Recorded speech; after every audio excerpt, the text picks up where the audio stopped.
തിരുവനന്തപുരത്ത് ഒരു കക്ഷി ഇറങ്ങിയിട്ടുണ്ട് കേട്ടോ. തിരുവനന്തപുരം നഗരത്തിൽ ഒരു കാട്ടുപന്നി ഇറങ്ങി. നഗരത്തിലും രക്ഷയില്ല. കഴിഞ്ഞ ദിവസം രാത്രിയാണ് കാട്ടുപന്നി നഗരത്തിലെത്തിയത്. ദൃശ്യങ്ങൾ റിപ്പോർട്ടിന് ലഭിച്ചു. നഗരത്തിലിറങ്ങിയ കാട്ടുപന്നിയുടെ ദൃശ്യങ്ങളാണ് പ്രേക്ഷകർ ഇപ്പോൾ കാണുന്നത്. ഇതൊക്കെ ചിലർ ഈ മലയോര മേഖലയിലുള്ള മനുഷ്യർ വിചാരിക്കും, പിന്നെ ഇതാണോ ഇത്ര വലിയ കാര്യം? ദിവസവും രാവിലെ മുമ്പിലൂടെ പൂച്ചയെപ്പോലെ ഇങ്ങനെ കാട്ടുപന്നികൾ ഓടിക്കുന്ന കാഴ്ചയാണ്. ഇതാ നോക്കൂ, ഇങ്ങനെ നഗരത്തിലൂടെ ഇറങ്ങിപ്പോവാണ് തിരുവനന്തപുരത്ത് അല്ലേ. ഒന്ന് ആലോചിച്ച് നോക്കിയേ, പത്മനാഭൻ്റെ മണ്ണിലേക്ക് ഇറങ്ങിയിരിക്കുകയാണ്. ഇതാ ഇറങ്ങി പോണ പോക്ക് കണ്ട. നഗരത്തിലാണ്, നഗരത്തിലിറങ്ങിയ ദൃശ്യങ്ങളാണ് പ്രേക്ഷകർ കാണുന്നത്. എന്നിട്ട് പേടിച്ചു പോയി.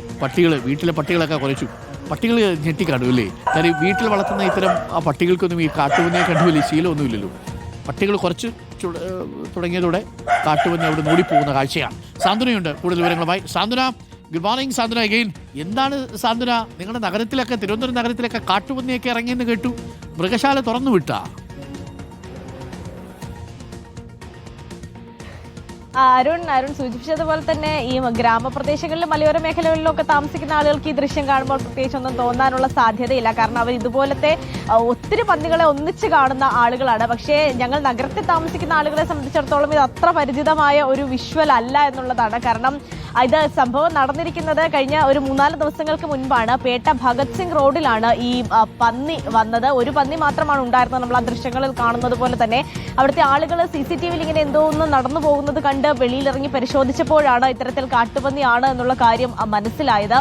അപ്പോൾ തന്നെ അവർ ദൃശ്യങ്ങളും മറ്റും പകർത്തുകയാണ് ചെയ്തത്. ഒരു പന്നി മാത്രമാണ് ഉണ്ടായിരുന്നത്. ഇത് നഗരത്തിനുള്ളിൽ തന്നെയുള്ള, നമുക്കറിയുന്നത് പോലെ തന്നെ തമ്പാനൂരിനൊക്കെ അടുത്ത്, ആ സിറ്റിക്ക് അകത്ത് തന്നെയുള്ള ഒരു സ്ഥലമാണ്. റെസിഡൻസ് അസോസിയേഷന്റെ ഏരിയയിലേക്കാണ് ഇത് വന്നത്. പക്ഷേ ഇത് എവിടെ നിന്ന് വന്നു എന്നുള്ള കാര്യത്തിൽ വ്യക്തതയില്ല. ഇതിന് തൊട്ടടുത്തായിട്ട് ഒരു തോടുണ്ട് എന്ന് നമ്മൾ അവിടുത്തെ റെസിഡൻസ് അസോസിയേഷനിലെ പ്രതിനിധികളുമായൊക്കെ സംസാരിച്ചപ്പോൾ അവർ പറയുന്നുണ്ടായിരുന്നു. അവിടെ ചില ആളുകളൊക്കെ ഈ വേസ്റ്റും മറ്റുമൊക്കെ കൊണ്ടിടാറുണ്ട്. അപ്പോൾ അത് കഴിക്കാൻ വേണ്ടി വന്ന പന്നിയാണോ എന്നുള്ള ഒരു സംശയമാണ് ഉള്ളത്. പക്ഷെ എന്നാലും ഇത് ഈ നഗരത്തിലേക്ക് എങ്ങനെ നടന്നു വന്നു എന്നുള്ള കാര്യമാണ് അറിയാത്തത്. എന്തായാലും മറ്റാർക്കും അപകടങ്ങളോ ഒന്നും ഇതാരും ഉപദ്രവിക്കുകയോ ഒന്നും തന്നെ ചെയ്തിട്ടില്ല. അത് തന്നെ ഏറ്റവും വലിയ ആശ്വാസകരമായ കാര്യമാണ്. രാത്രി ഏതാണ്ട് 1:30 ഈ പന്നി എന്തായാലും കണ്ടത്. പിന്നീട് ഇത് അവിടെ നിന്ന് പോവുകയും ചെയ്തു. വനംവകുപ്പിനെയും അതുപോലെ തന്നെ പോലീസിനെയും ജനപ്രതിനിധികളെയും ഒക്കെ തന്നെയും ഇതുമായി ബന്ധപ്പെട്ടുള്ള വിവരം അറിയിച്ചിട്ടുണ്ട്. ആശങ്കപ്പെടേണ്ട സാഹചര്യമില്ല. എന്തായാലും ഒരു ജാഗ്രത പുലർത്തണം എന്നുള്ള കാര്യം തന്നെയാണ് എല്ലാവരും ഇപ്പോൾ വ്യക്തമാക്കിയിരിക്കുന്നത്. നമ്മുടെ പാലക്കാട്ടേക്കൊക്കെ വന്നാണ്ടല്ലോ, വടക്കെന്നറിയില്ല, ഇങ്ങനെ ഇടയ്ക്ക് ഇങ്ങനെ കാട്ടുപന്നിയോ നാട്ടുപന്നിയോ അതവിടെ ആ മാർക്കറ്റിലൊക്കെ ഉള്ളതാണ്. ഇങ്ങനെ ഇറങ്ങിപ്പോതാണ്, വീടിന്റെ മുറ്റത്തൂടെയൊക്കെ ഇങ്ങനെ പോകും. മലയോര മേഖലയിലെ മനുഷ്യരെ സംബന്ധിച്ച് കാട്ടുപന്നി മാത്രമല്ല, കാട്ടാന, കടുവ, പുലിയൊക്കെ മുമ്പിലൂടെ ഇറങ്ങിപ്പോകും. കേരളം ഒരു തുറന്ന മൃഗശാലയായി മാറിക്കഴിഞ്ഞു എന്ന് ആരെങ്കിലും പറഞ്ഞാൽ അതിൽ അതിശയോക്തി ഉണ്ടെന്ന് പറയാൻ പറ്റുന്നില്ല. തിരുവനന്തപുരം നഗരത്തിൽ ഒരു കാട്ടുപന്നി ഇറങ്ങിയ വാർത്തയാണ് സാന്ത്വന പങ്കുവച്ചത്.